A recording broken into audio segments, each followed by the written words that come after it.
CBS 17 is your local election headquarters. Good evening and thanks for joining us. I'm Maggie Newland. And I'm Greg Funderburg. Tonight we are a little more than 2 weeks away from Election Day. So far, over 1 million people have already voted. So here's a breakdown. According to the State Board of Elections, more than 900,000 ballots have been cast in person since early voting started on Thursday. More than 77,000 civilian absentee ballots and more than 11,000 absentee ballots from overseas have been cast.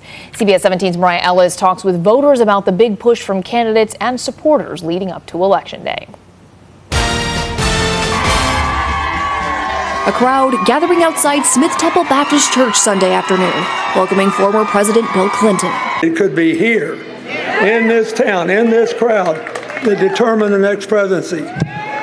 Clinton spending his third day in North Carolina, rallying support for presidential candidate Kamala Harris and Vice President candidate Tim Walz. I think we know that the path to the White House runs through North Carolina.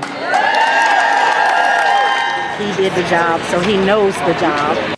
The visit comes during the first weekend of early voting, with the North Carolina State Board of Elections noting more than 1 million voters who cast their ballot by Sunday afternoon. This is one of those years I think everybody's wanting to vote. I know some places have made it particularly difficult to do early voting. Fortunately, this state is not one of them. With the countdown to November 5th, former President Donald Trump also hitting the state hard with rallies planned early in the week in Greenville and Greensboro.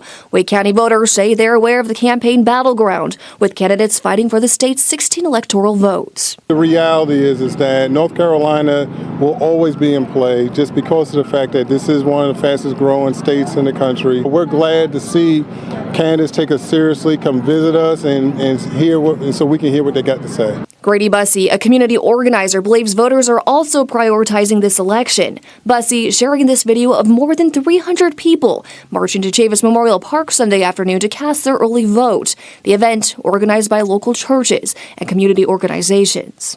I think it's all about who you put in the seat, because that's our future.